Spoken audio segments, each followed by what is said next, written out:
하시고 마지막 23절은 함께 읽도록 하겠습니다. 17절 말씀을 제가 먼저 읽겠습니다. 여호와께서 모세에게 이르시되 내가 말하는 이 일도 내가 하리니 너는 내 목전에 은총을 입었고 내가 이름으로도 너를 알미니라.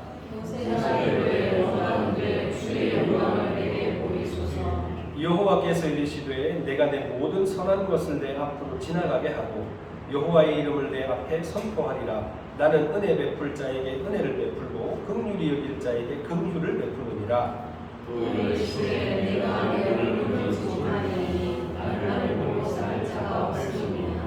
여호와께서 또 이르시기를 보라 내 곁에 한 장소가 있으니 너는 그 반석 위에 서라. 내 영광이 지나가게 내가 너를 반석 중에 두고 내가 지나도록 내 손으로 너를 거두리라. 같이 하겠습니다. 손을 거두리니 내가 내 등을 볼 것이요 얼굴을 보지 못하리라. 아멘. 무더위가 아주 기승을 부리고 있습니다. 많이 더우시죠? 제가 여름을 정말 싫어하는데 저도 안 죽겠습니다. 말씀과 함께 건강하게 지내시는 여러분 되시기를 바랍니다. 주중에 제가 제일 좋아하고 사랑하고 존경하는 목사님 한 분을 만났습니다. 거의 한 20년 만에 만납니다. 제가 신대원 다닐 때부터 제가 너무 좋아하던 형님이시기도 하고 또 같이 사역도 하기도 했고 또 청년 성서연구원이라고 해서 같이 연구원도 같이 하고 했던 제가 좋아하는 목사님을 한 번 만났습니다. 제가 이렇게 목회하고 있다는 얘기를 좀 해드렸습니다. 20년 만에 만났으니까 궁금해 하셨겠죠? 이렇게 말씀을 드렸더니 야 좀 이제 나이도 있고 한데 너 되게 좀 열심히 좀 교회 좀 해라. 교회 좀 섬겨라. 이렇게 얘기를 하더라고요. 그래서 저를 많이 돌아보는 대화의 시간이 됐던 것 같아요. 저는 저 나름대로 제 시간을 어떻게든 우리 교회를 위해서 또 하나님의 사역을 위해서 쓴다고 생각을 하고 했지만 그 목사님을 통해서 다시 한번 좀 하나님께서 저한테 촉구를 하시는 것 같아요. 야, 좀 사역 좀 제대로 좀 해라. 그래서 수요예배 이제 드립니다 했더니 이제 수요예배 드리냐고 이렇게 얘기를 하시더라고요. 열심히 하겠습니다. 여러분들에게 좋은 소식이겠죠? 네, 열심히 하겠습니다. 자, 여러분들 눈에 보이는 대로 다 믿으시면 안 되는 거 아시죠? 네? 눈에 보이는 대로 다 믿으시면 안 됩니다. 여러분들 중국 여자들 왜 화장하는 그 영상이 유튜브에 많이 올라와 있어요. 혹시 보신 적 있으세요? 보신 적 있으시죠? 근데 거기 보면 왜 진짜 시골 아줌마처럼 생긴 그죠? 여자분이 나오셔서 이렇게 한 몇 분 안 되는 사이에 화장을 하시는데 완전 무슨 천사처럼 변하는 그런 화장이 있더라고요. 저 처음 보고 진짜 너무 깜짝 놀랐습니다. 그러면서 드는 생각이 야, 이런 사람을 만약에 뭐 어디서 만나갖고 너무 이뻐갖고 사귀다가 화장 지은 모습을 보면 경악하겠다는 생각을 했어요. 얼마나 놀랄까. 거의 뭐 공포영화 수준이 아닐까 싶을 정도로 그렇더라고요. 여러분들 보이는 대로 믿으면 큰일 납니다. 그죠? 요즘 시대는 더 그런 것 같아요. 여러분들 그 왜 스마트폰 어플 우리 젊은 친구들은 잘 아시겠지만 스마트폰 어플도 요즘 너무 좋은 게 많이 나와서 다리를 길게 하라면 다리를 길게 해주고 얼굴을 이쁘게 하라면 얼굴을 이쁘게 해주고 뭐 눈을 크게 만들라면 눈도 크게 만들어주고 별걸 다 하더라고요. 그냥 똑같은 사진인데 사진을 찍어가지고 그렇게 막 이렇게 사진을 정말 예쁘게 만들어내는 그런 앱들이 되게 많더라고요. 자, 근데 그렇게 한 거 보고 분명히 얘는 내가 아는 애인데 그런 모습을 보면 얘가 이랬나 싶은 생각이 들 때가 있고 그리고 속았다는 생각이 들 때가 있고 야, 이거 보는 사람들은 좀 그렇겠다. 만나서 막상 뭡니까 사진을 보고 야 정말 예쁘다 하고 딱 만났는데 딴 사람이에요. 여러분 되게 배신감을 느낄 수 있는 그런 상황이 아닐까 하는 생각도 해보았습니다. 근데 어떤 분들은 또 반대로 사진을 보고는 참 별로다고 생각했는데 만났는데 좀 괜찮아요. 그런데 시간이 지날수록 와, 이분은 정말 괜찮은 분이구나 라는 생각이 드는 사람도 있어요. 그죠? 그냥 겉모습을 보기에는 되게 평범해 보였는데 만나서 얘기해 보면 아, 이분은 뭔가 많이 좀 다르다. 야, 이분은 참 훌륭한 분이네. 인격적으로 되게 좋은 분이구나라는 걸 느끼는 분들도 있습니다. 그래서 사실 뭐 늘 하는 얘기지만 사실 우리 그리스도인들은 외모보다 우리의 인격을 좀 많이 다듬어야 될 필요가 있다. 이런 생각을 참 많이 하게 되고요. 그래서 우리는 예수님을 닮아서 인격이 예쁜 사람들이 되시기를 축복합니다. 아멘이 안 나오시죠? 여러분들 예수님 닮아서 인격이 예쁜 분들이 되세요. 그래서 만나면 만날수록 더 좋아지고 행복해지고 또 선한 영향력을 미칠 수 있는 그런 분들이 다 되시길 바랍니다. 자, 제가 이 얘기를 쭉 하는 이유가 오늘 본문하고 좀 관련이 있습니다. 지난 시간 복습 좀 해볼까요? 자, 12절 이하는 여호와 하나님과 모세의 대화입니다. 대화예요. 대화인데 모세는 하나님께 자기 자신의 걱정, 근심거리를 내놓아요. 그게 뭐였어요?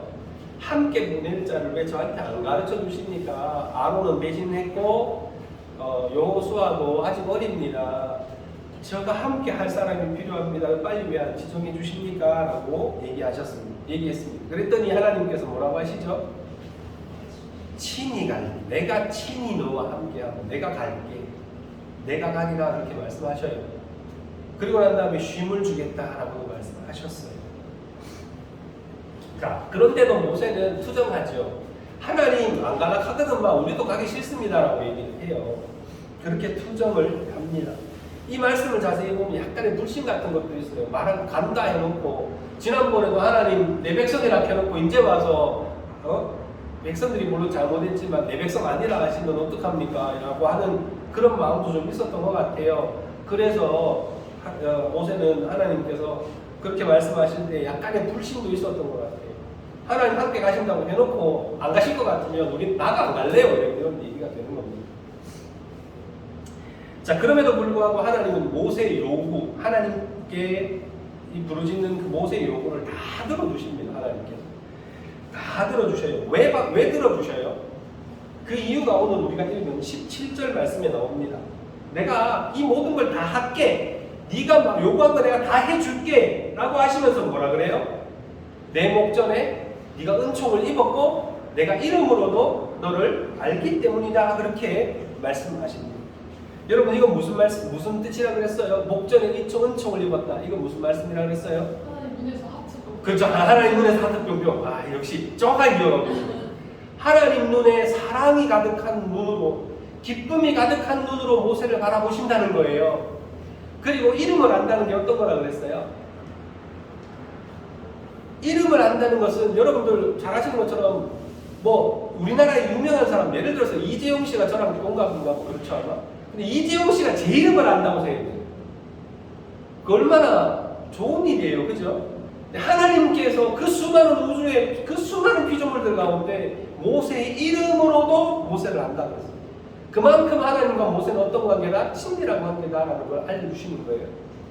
자, 이렇게 친밀하고 이렇게 여러분들 하나님이 사랑과 기쁨으로 바라보시는 존재이기 때문에 하나님께서 모세가 요구한 것을 다 들어주시겠다고 말씀하시는 거예요. 그리고 그렇게 여러분 은총을 입고 이름으로도 아는 사람이 모세뿐이 아니라 그랬어요. 누구도?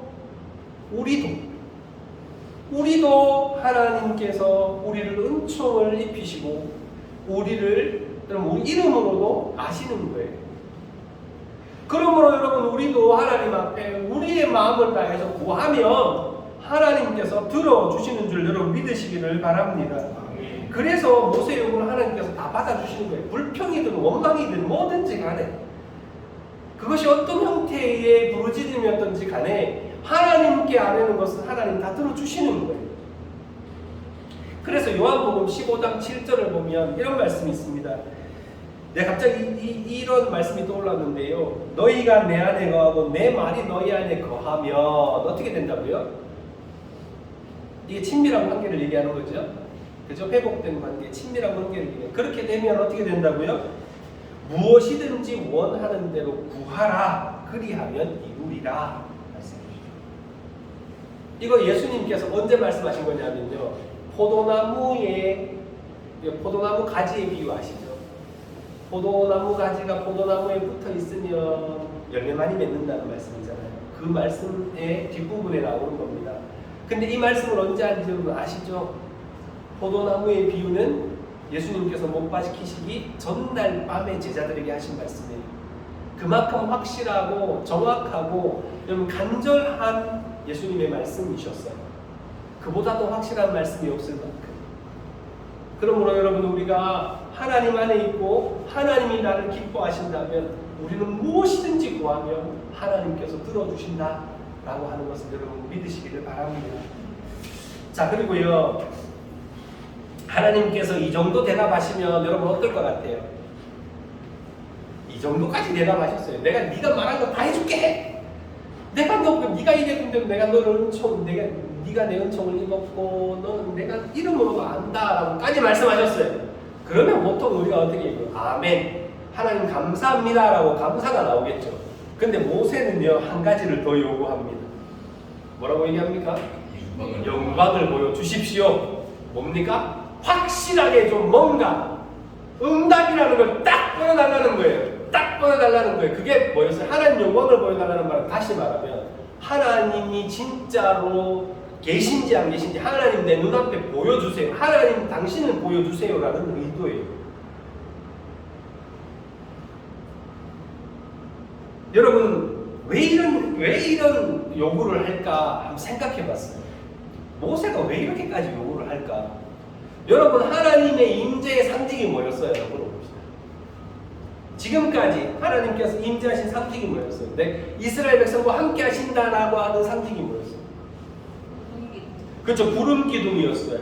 그래서 회막에 들어갈 때 구름 기둥이 임하여서 그 앞을 막았다고 그랬잖아요. 구름 기둥이 하나님의 임재를 상징하는 거였습니다. 그런데 구름 기둥조차도 뭐예요? 못 믿겠다는 거예요. 하나님 직접 나한테 보여주세요 라고 얘기했어요. 하나님께서 친히 가리라 하시고 약속하셨으면 그 약속을 믿으면 되는데 그러나 친히 가시는 것이 어떻게 된 거예요? 안 보이는, 눈에 안 보이는 거예요. 눈에 안 보여요. 구름 기둥과 불 기둥만 보여요. 그럼 구름 기둥과 불 기둥만 해도 충분하지 않냐? 아니에요. 충분하지 않으니까 이스라엘 백성들이 뭘 요구해요? 충분했다면, 구름 기둥과 불 기둥으로 충분했다면 이스라엘 백성들은 요구하지 않았을 거예요. 뭐를요? 네? 우상. 모세가 없어지고 나니까 이스라엘 백성들이 아론에게 찾아와서 우리를 위하여 우상을 만들어 달라. 그 요구를 한 이유가 뭐예요? 구름 기둥, 불 기둥 그때 없었나요? 아니, 있었어요. 그런데도 요구해요. 왜요? 보여야 돼요. 보여야 돼요. 여러분 사람이요 보이지 않으면 믿지 않는 경향이 되게 강합니다. 여러분 잘 아시는 것처럼 예수님을 3년 내내 쫓아다녔던 도마라는 사람들, 부활하신 예수님 부활했다고 그렇게 수많은 사람들, 자기랑 친했던 10명의 제자들이 다 부활하셨다고 봤다고 그렇게 얘기하는데 믿어요 안 믿어요? 안 믿어요. 그럼 뭐라 합니까? 내 눈으로 보지 않고는, 내가 그의 손에 손가락을 넣지 않고는 난 못 믿겠다라고 얘기하는 거예요. 여러분 그게 도마만의 일일까요? 한번 생각해보세요. 도마만 그런 불신의 사람이에요? 도마가 나쁜 사람입니까? 저는 그렇게 생각하지 않습니다. 도마도 누구보다도 믿음이 있었던 사람이라고 생각해요. 누구보다도 예수님을 충실하게 3년 동안 따라다녔고요. 그도 모든 것을 버리고 예수님을 3년 동안 도모동락하면서 예수님처럼 머리 둘 곳도 없는 그 생활을 했어요, 같이. 그런데도 못 믿는다는 거잖아요. 또 예수님께서 얼마나 많이 말씀하셨어요. 내가 3일 만에 부활하리라. 수도 없이 가르치시고 말씀하셨는데도 불구하고 뭐예요? 도마는 보이지 않으면 안 믿겠다는 거예요. 근데 그게 도마만의 문제냐? 아니에요. 우리의 문제이기도 하는 거예요. 사람은 그래요. 보이지 않으면요 불안해요. 보이지 않으면 불안합니다. 근데 여러분 가장 세상에서 가장 중요한 분이 안 보이세요. 누구예요? 하나님이 안 보이세요. 아니 다른 사람 다 안 보여도 좋고 하나님만 보였으면 좋겠는데 하나님만 안 보이고 다른 게 다 보여요. 그럼 뭐 답답해야죠. 그래서 많은 사람들이 기도할 때 그 기도 많이 하는 거 줄 알아요. 하나님 보여주세요. 하나님 만나주세요. 하나님 보고 싶어요. 저도 어릴 때 몇 년을 그 기도를 했어요. 하나님 나 보여주세요. 근데 기도의 응답인지 모르겠지만 저는 마귀를 봤습니다. 기도가 하나님은 아직 못 봤어요. 그렇게 사람의 모습이라든지 아니면 어떤 인격적인 모습으로 저한테 실제로 나타나신 적은 없어요. 수없이 많이 말씀하시고 수없이 많이 내 삶 속에 역사하시고 거기에 대한 너무나도 분명한 확신은 있어요. 세상이 다 없어진다 그래도 하나님이 없다는 건 저는 안 믿어요. 하나님이 반드시 계십니다. 그런데 그렇다고 해서 내 눈으로 직접 본 적은 아직 없어요.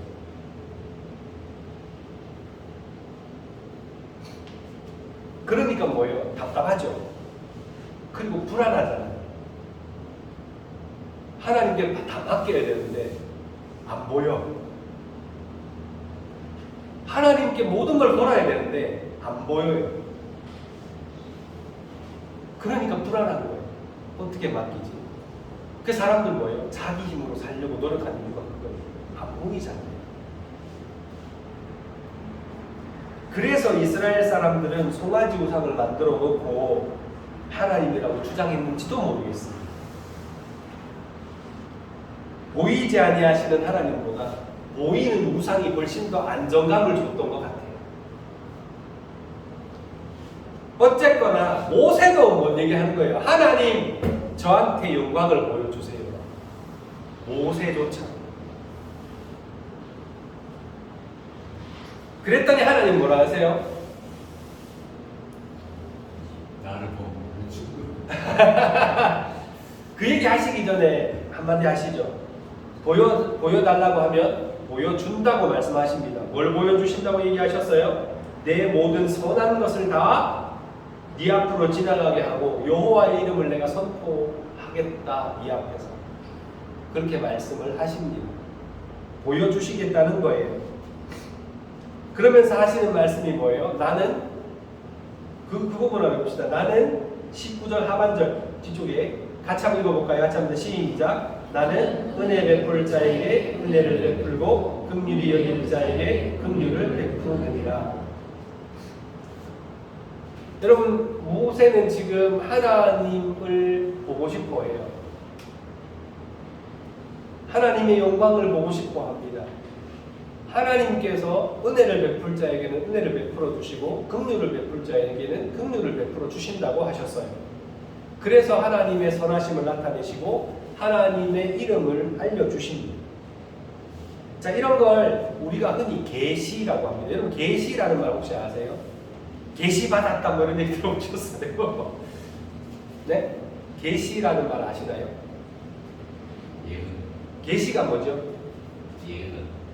예언. 아니 이게 보통은 계시가 예언으로 나타나기도 합니다. 그런데 계시라는 거에 정확한 혹시 뜻을 알고 계시나요? 하나님의 뜻을 보여주는 것. 그것도 맞아요. 맞는데 큰 틀에서 보면 맞는데 보다 더 근본적이지. 계시라고 하는 것은요, 보여줘서 알게 하는 거예요. 근데 그게 뭐냐면 하나님이 하나님 자신을 드러내시는 걸 계시라고 해요. 네. 하나님이 하나님 자신을 드러내는 것, 알리시는 것, 그걸 계시라고 해요. 계시에는 신학적으로 보면 크게 두 가지로 나뉩니다. 자연 계시와 특별 계시라는 겁니다. 여러분 이거 소요리 문답이 다 나오는 겁니다. 그냥 간단하게 상식이니까. 여러분 어디 가고 그런 소리 하는데 혹하지 마시라고 제가 얘기하는 거예요. 나 계시 받았어. 좀 나한테 와. 여러분 계시 받았어요. 이거 되게 웃기는 얘기예요. 제가 왜 웃기는 얘기인지 설명을 해드릴게요.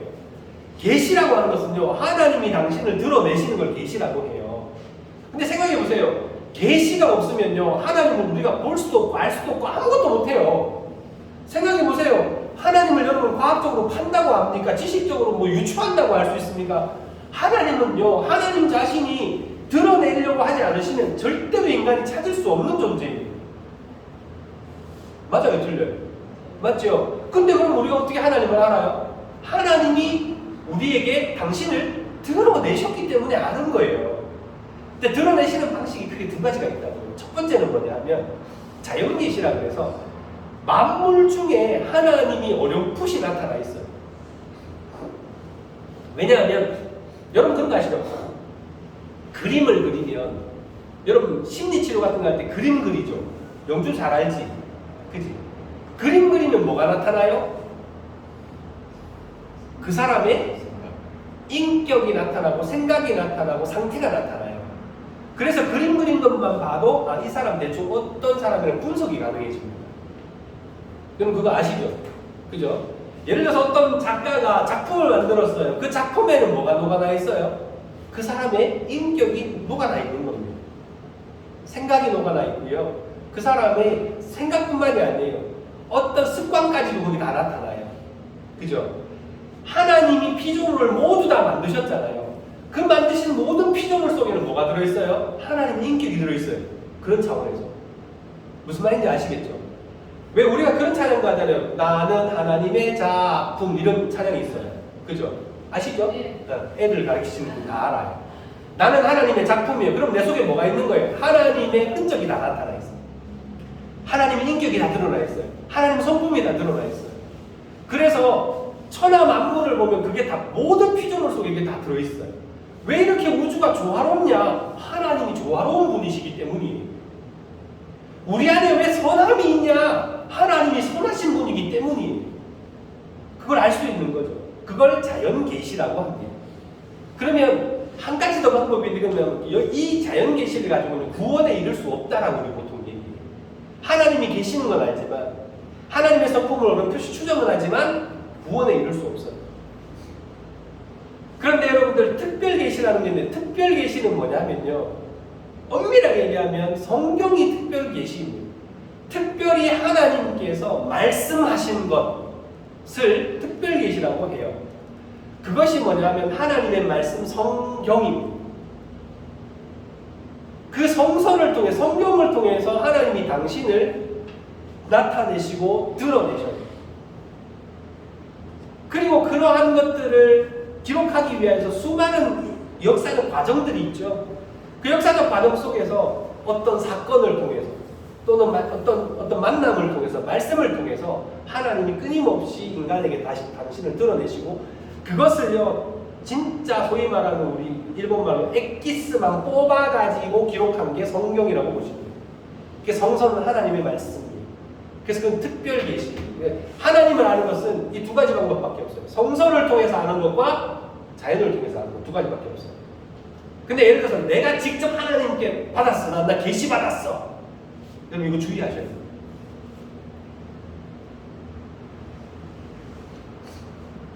어지간하면 다 뻥이고. 자, 어찌됐건 그런데 여러분들 죄인이 보이지 아니하시는 하나님을 알고 만나고 교제하는 것이 뭐예요? 그게 은혜이고 그것이 긍휼입니다. 하나님께서 우리에게 당신을 드러내신 것 그것이 뭐라고요? 은혜요, 긍휼이요. 여러분 우리는 이걸 자꾸 잊어버리고 살아요. 매일 우리가 하나님 말씀을 보면서 하나님을 느낄 수 있고요. 매일 우리가 기도하면서 하나님을 만날 수 있고요. 예배할 수 있고 찬송할 수 있고 기도할 수 있다는 이것이 얼마나 큰 은혜인지 얼마나 큰 긍휼인지를 우리는 자꾸 잊어버리고 살아요. 그래서 더 좋은 거, 더 좋은 거, 더 좋은 거, 용한 거 하다 보니까 오히려 엉뚱한 데로 가죠. 그래서 사람들이 맨날 용하다고 소문나 있으면 찾아가 보면 다 거의 뭐 이상한 사람들 많죠. 왜 그러냐면 우리가 하나님께서 우리에게 베풀어 주신 그 큰 은혜와 긍휼을 망각하고 있어요. 여러분 이미 은혜 받으신 분들이에요. 여러분 이미 하나님의 긍휼을 입은 분들입니다. 우리가 날마다 쓰는 저 뒤에 노트에다가 쓰는 그 말씀 한 구절 한 구절이요 큰 은혜인 거예요. 그 말씀을 통해서 만나는 하나님이 진짜 하나님이에요.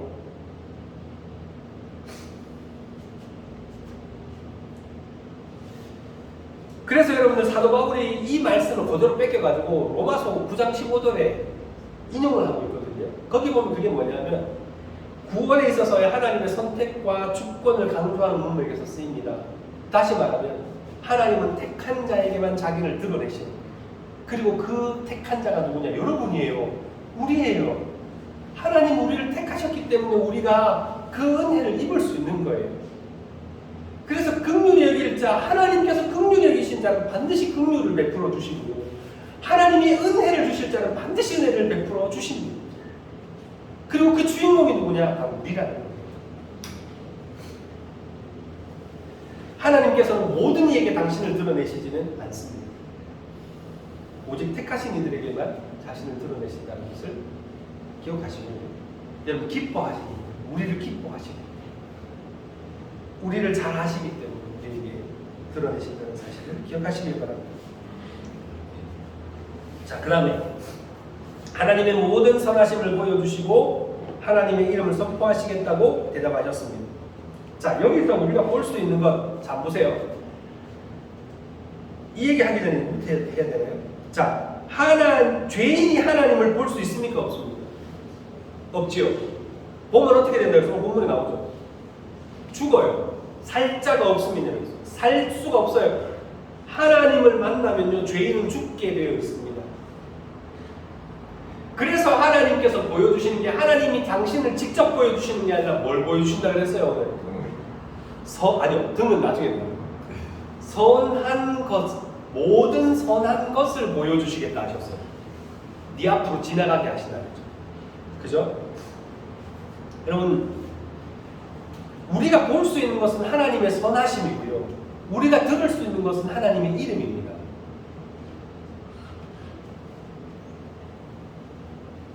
다들 이해가 안 된다는 표정이시네요. 좀 더 설명이 필요하겠죠. 자, 여러분, 우리는요 하나님을 만나고 싶고 하나님을 보고 싶을 때요 바로 여기에 초점을 맞추어야 합니다. 하나님의 선하심, 하나님의 이름에 초점을 맞추셔야 합니다. 여러분, 우리는 하나님을 직접 볼 수가 없습니다. 그러면 하나님을 어떻게 만나야 돼요? 우리의 삶 속에서 행하시는 하나님의 선하심을 봐야 돼요. 말씀 속에 나오는 하나님의 이름을 보아야 합니다. 그래야 우리는 우리의 삶 속에서 하나님을 볼 수 있어요. 만날 수 있어요. 하나님을 직접 볼 수 없는 이유는 앞에도 말한 것처럼 죄인이 하나님을 보면 죽습니다. 이런 의미에서 하나님께서 어찌 보면 자신을 직접 보여주시지 않는 것도 뭐예요? 은혜요, 긍휼입니다. 제가 오늘 이 얘기를 하고 싶었어요. 두 가지. 하나님이 당신을 보여주시는 것도 은혜와 긍휼이고요, 하나님이 당신을 보여주지 않는 것도 은혜와 긍휼입니다. 모순 같죠? 모순처럼 들리잖아요. 아니, 보여주는 것도 은혜와 긍휼이고 안 보여주는 것도 은혜와 긍휼입니다. 왜 제가 이런 얘기를 하냐 하면 우리가 하나님이 보여주시지 않으면 하나님을 우리가 알 수도 없고 만날 수도 없고 여러분들 느낄 수도 없지만, 하나님이 우리에게 당신을 보여주시기 때문에 그게 은혜와 은총이고, 그죠? 긍휼인 것이고, 직접 하나님을 보게 되면 죽을 수밖에 없으니까 하나님께서 그것을 숨기시고 보여주시지 않는 것도 우리가 살아갈 수 있게 하는 거니까 은혜와 긍휼이라는 말씀이에요. 둘 다 이해되시죠? 그래서 여러분들 모세에게 하나님께서 뭐라 하냐면, 내 옆에 한 장소가 있다. 거기에 반석 위에 네가 서라. 그러고 난 다음 뭐라고 말씀하셔요? 내가 지나갈 때에 너를 그 반석 틈에 두고 내 손으로 너를 덮으리. 내가 손을 떼면 너는 내 얼굴을 보지 못하고 내 등만 보게 될 거다. 이렇게 말씀하십니다.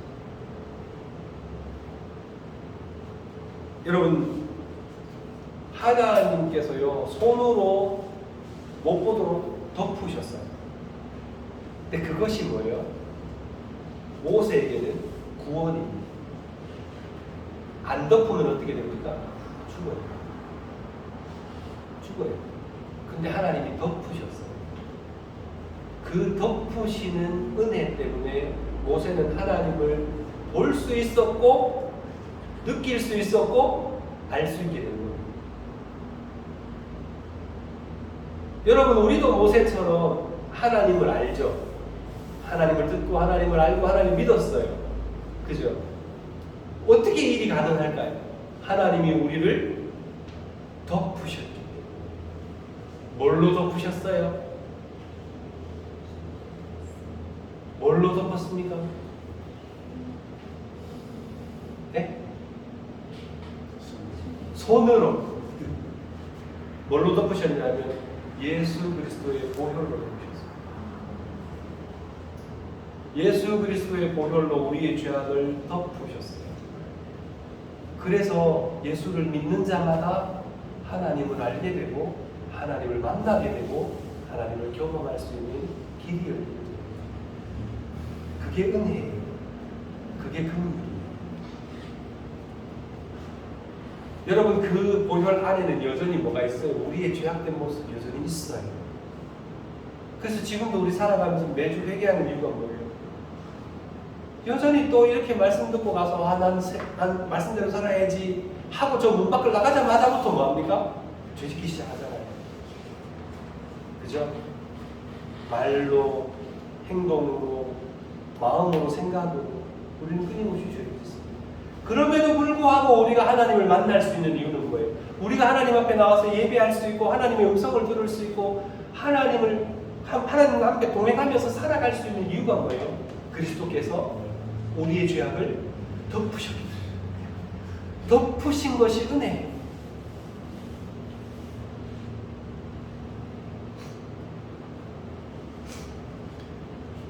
그래서 예수 그리스도의 십자가는요, 은혜의 사건.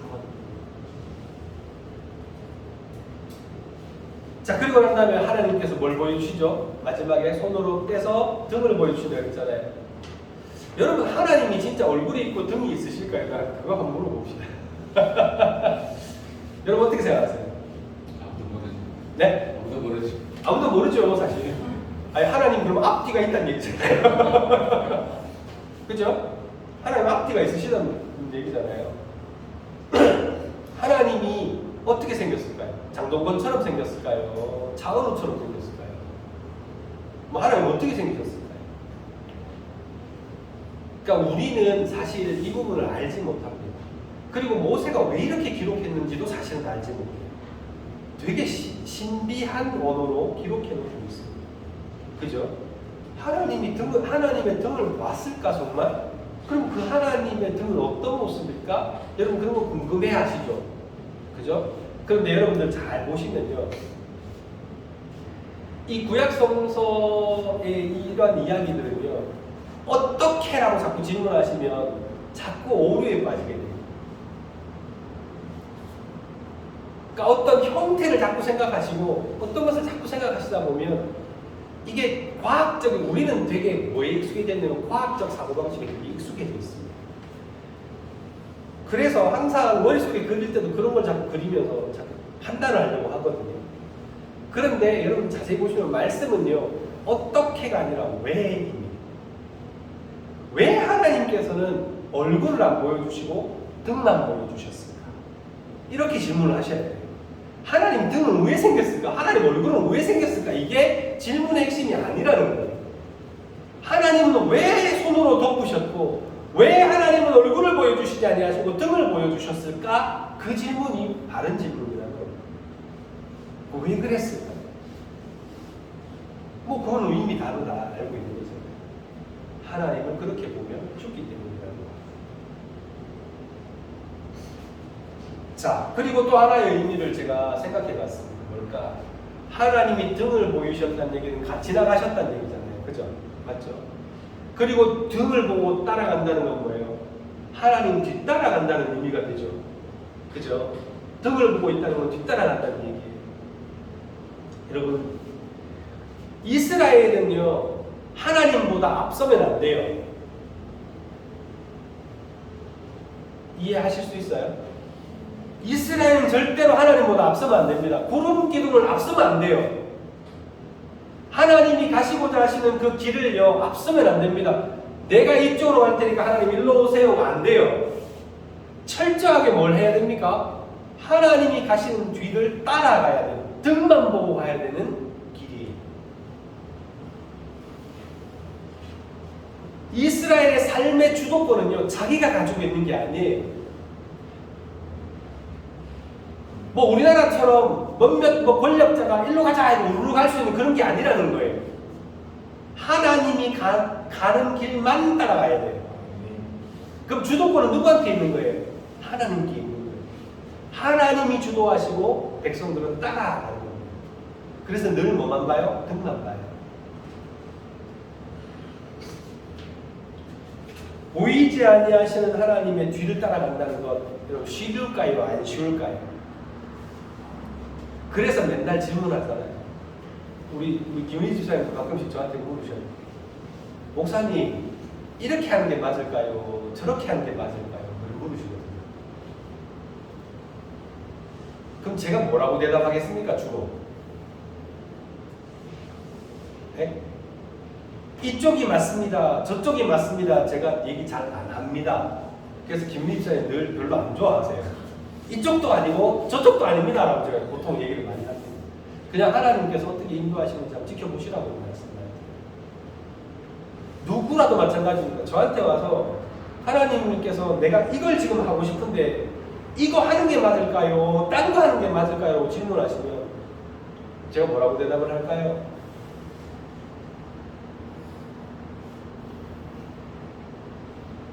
이렇게 하십시오라고 제가 얘기 잘 하지 않습니다. 저는 그렇게 용한 목사가 아닙니다. 앞으로 여러분이 어떻게 될지 전 잘 모릅니다. 하나님은 다 아시는데 전 잘 몰라요. 뭐라고 하죠? 하나님께서 어떻게 인도하시는지 지켜보시오. 그리고 그렇게 인도하시면 아멘하고 순종하고 따라가시오. 근데 좋아 보여도 이거 하나님 뜻이 아닌 것 같아요 라고 생각이 들면 멈추시라고 그렇게 말씀을 드립니다. 저도 하나님 뒤따라가는 입장에서 저도 그냥 하나님께서 하는 일들, 제게 맡기신 일들, 제게 하라고 하시는 일들 따라가는 사람입니다.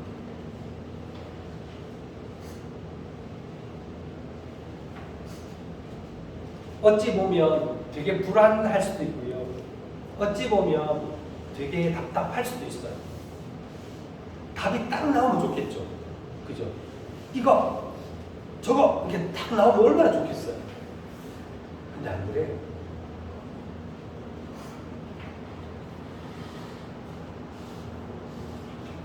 자, 여러분, 하나님은요, 오늘 조금 이제 결론을 내릴게요. 하나님은요, 우리의 삶 가운데 보이지 아니하시지만 모든 선한 일을 행하시는 분이신 줄 여러분 믿으시기를 바랍니다.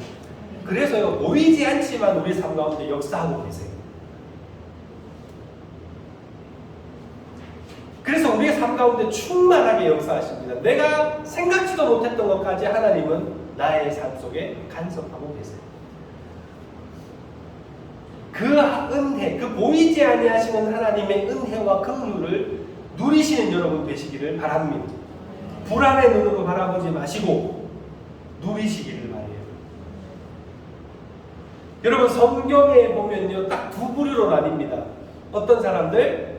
한 부류의 사람들은 보이지 아니하시는 하나님을 믿고 따르는 사람들과 반대편에는 하나님께서 보이지 않기 때문에 보이는 것을 따라갔던 사람들의 이야기로 구성되어 있어요. 성경은 이 두 부류에 대한 이야기를 하고 있는데요. 여러분, 보이지 않는 하나님을 신뢰하고 따라갔던 사람들의 삶과 하나님이 안 보여서 보이는 것을 쫓아갔던 사람들의 삶이 어떻게 갈라지고 어떻게 진행되는가를 여러분 한번 보시기를 바랍니다. 하나님을 따라갔던 사람들이 누리는 그 평안과 기쁨, 그 풍성함들을 좀 보시기를 바랍니다. 여러분 대표적인 사람 하나 볼게요. 사울과 다윗이 있어요. 사울도 하나님이 세우셨고 다윗도 하나님이 세우셨어요.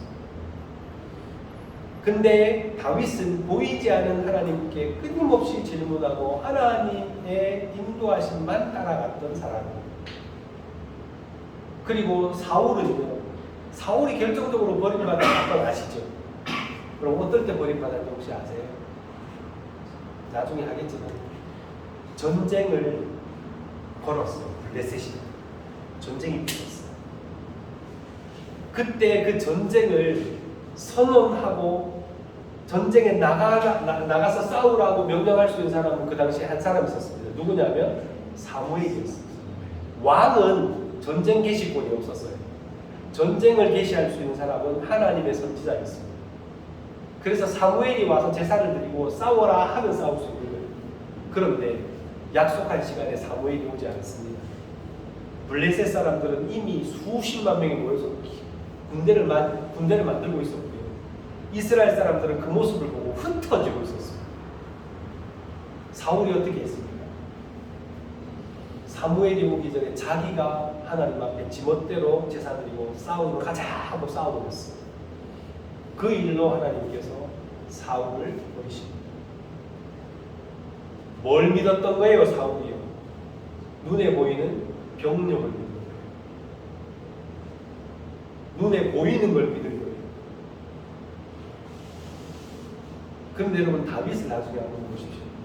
다윗이 눈에 보이는 걸 믿었다면 어떻게 감히 골리앗과 맞설 생각을 하겠습니까? 여러분 골리앗만 있으면 그래도 한번 붙어볼 수 있을지 모르겠어요. 근데 그때 분위기가 어땠는지 아시죠? 이스라엘 군대가 자기 형들을 비롯해서 사울왕까지 다 다윗 팀에 숨어가지고 벌벌벌벌 떨고 있던데 그 모습만 봐도 사람들은 주눅들게 맞아요. 그런데도 불구하고 다윗은 담대하게 돌멩이 탈란 5개 들고 나갑니다. 어떻게 가능해요? 보이지 아니하시는 하나님을 신뢰했기 때문에 갈 수 있는. 너무나도 분명하게 보여주잖아요. 보이지 아니하시는 하나님을 믿고 따라간 사람들, 보이지 않는 하나님 때문에 그걸 버리고 보이는 것을 쫓아갔던 사람들의 삶의 궤적을 분명하게 보잖아요. 여러분 어떤 길로 가실래요? 보이는 길로 가실래요? 어떤 길로 가실래요?